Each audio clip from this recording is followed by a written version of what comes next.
बच्चों, आपको second part में से फिज़िक्स के क्विज़ तैयार किए। मैं आपसे क्वेश्चन पूछती हूँ, आप कोशिश करना देने की आंसर, फिर मैं दूँगी साथ में। ये जो फर्स्ट रिएक्शन है, एक रेडियो एक्टिव डीके हो रहा है। फास्फोरस जो है वो सल्फ़र में चेंज हो रहा है और एटॉमिक नंबर 1 से इंक्रीज़ हुआ है।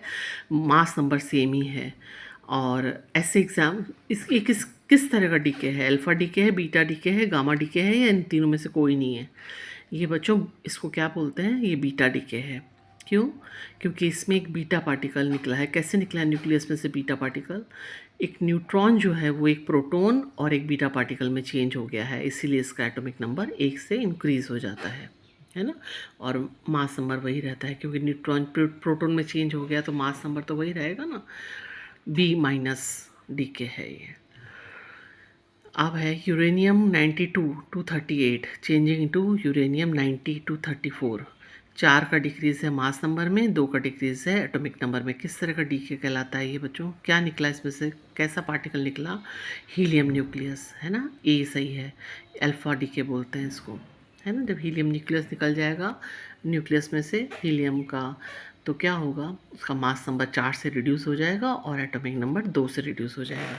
ये जो इक्वेशन दी है वेव नंबर की, ये कौन सी सीरीज़ को रिप्रेजेंट करती है? जिसमें जो इलेक्ट्रॉन है वो हायर ऑर्बिट से या हायर शेल से एक थर्ड नंबर के शेल में जंप कर रहा है, वापस आ रहा है।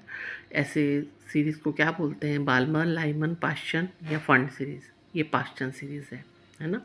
बाल्मर होता तो ये 3 की जगह 2 होता, मतलब 2 नंबर पे आता। लाइमन होता तो एक नंबर शेल पे आता। ठीक है। Arsenic, antimony, phosphorus are used for making extrinsic semiconductors. किस तरह के सेमीकंडक्टर? पी टाइप या एन टाइप? तो याद करो कि आर्सेनिक, एंटीमनी, फास्फोरस कैसे एलिमेंट्स हैं? पेंटावेलेंट। पेंटावेलेंट का मतलब है, और हमारे सेमीकंडक्टर कौन सी वैलेंसी के होते हैं? टेट्रावेलेंट। तो एक इलेक्ट्रॉन ज़्यादा है इनके अंदर। तो ये कैसा सेमीकंडक्टर बनाएंगे? N type. N represents negative. Indium, boron, aluminium dopants are use for making P type और एन टाइप सेमीकंडक्टर। ये क्या है? इंडियम, बोरोन और एल्यूमिनियम ट्राईवैलेंट एलिमेंट्स हैं, यानी कि टेट्रावैलेंट हमारे जो सेमीकंडक्टर्स हैं उनके अंदर से एक इलेक्ट्रॉन इनके अंदर कम है। तो ये क्या करेंगे? होल्स ज़्यादा हो जाएंगे और इलेक्ट्रॉन्स कम हो जाएंगे ऐसे सेमीकंडक्टर में। तो ये पी टाइप सेमीकंडक्टर इसका करेक्ट आंसर है। When an external voltage V is applied across a diode such that N side is positive and P side is negative, it is said to be. बच्चों, पहले तो external voltage लगाते हैं जब हम, तो डायोड से, तो उसको बोलते हैं बायसिंग। और ये किस तरह की बायसिंग है? फॉरवर्ड बायसिंग है, रिवर्स बायसिंग है? ये बच्चों रिवर्स बायसिंग है। क्यों? क्योंकि एन साइड को आपने पॉजिटिव बैटरीज के पार्ट से जोड़ा है और पी साइड को नेगेटिव से। इसको रिवर्स बायसिंग बोलते हैं।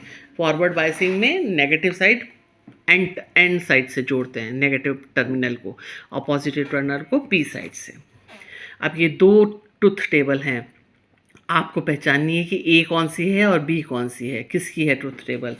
हाँ, ए नैंड गेट है, बी नॉर गेट है, या फिर ए जो है नॉर गेट है और बी नैंड गेट है। पहचानो। तो जो ये फर्स्ट ऑप्शन सही है, ए जो है ये नैंड गेट है और बी जो है ये नॉर गेट है ना। ये अब आपको सीखना पड़ेगा कि कैसे गेट को पहचानते हैं। Bohr's second postulate for the quantization of angular momentum of the orbiting electron could be explained by। किसने एक्सप्लेन किया था? सेकंड पोस्टुलेट था ना उनका कि जो एंगुलर मोमेंटम है वो क्वांटाइज्ड होगा उन्हीं ऑर्बिटल्स में जो इलेक्ट्रॉन चक्कर काटते हैं। किसने किसने इसको सपोर्ट किया था? इसको डी ब्रॉय हाइपोथेसिस ने। डी ब्रॉय ने बोला था ना कि इसका इलेक्ट्रॉन का नेचर वेव नेचर का है, और वो जो है स्टैंडिंग वेव्स का फॉर्मेशन करते हैं, और जब वो उसे मैच करती है स्टैंडिंग रिजोनेंट स्टैंडिंग वेव का फॉर्मेशन होता है, उसी ऑर्बिट में जो है इलेक्ट्रॉन मूव कर सकता है। तो ये D Broglie hypothesis of wave nature of electron proves या supports the second postulate of Bose about the electric model, about the atomic model. Some phenomena like rectilinear propagation, reflection and refraction of light could be explained on the basis of कौन से nature के basis पे समझा सकते हो in phenomena को? दोनों के नेचर मतलब आइदर वेव नेचर और पार्टिकल वेव दोनों नेचर जो है इस तो ये जो फिनोमिना है ये शो करते हैं, है ना, रेक्टिलिनियर प्रोपगेशन, रिफ्रैक्शन और रिफ्लेक्शन दोनों। कुछ फिनोमिना है जैसे photo electric effect, Compton effect, ये किसके बेसिस पे शो प्रूव किए एक्सप्लेन किए जा सकते हैं, ये basis particle nature of light को शो करते हैं, है ना, फोटो इलेक्ट्रिक इफेक्ट और कॉम्पटन इफेक्ट। सम फिनोमिना लाइक मतलब लाइट जब एब्जॉर्ब हो रही है तब वो पार्टिकल फॉर्म में है और प्रोपोगेट कर रही है तो वो वेव फॉर्म में है। Some phenomena like diffraction and interference of light could be explain by wave nature of light. The phenomena of emission of electrons by metals when illuminated by light of suitable frequency, क्या बोलते हैं ऐसे phenomena को? ऐसे phenomena को बोलते हैं photo electric effect, है ना।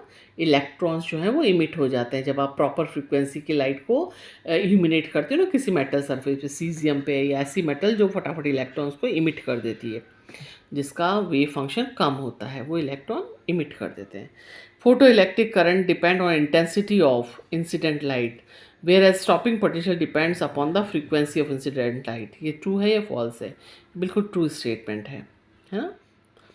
Each point of a wave front is a source of secondary disturbance and wavelets emitting from these points spread out in all direction. किसका प्रिंसिपल है? ये ह्यूगन्स का प्रिंसिपल है।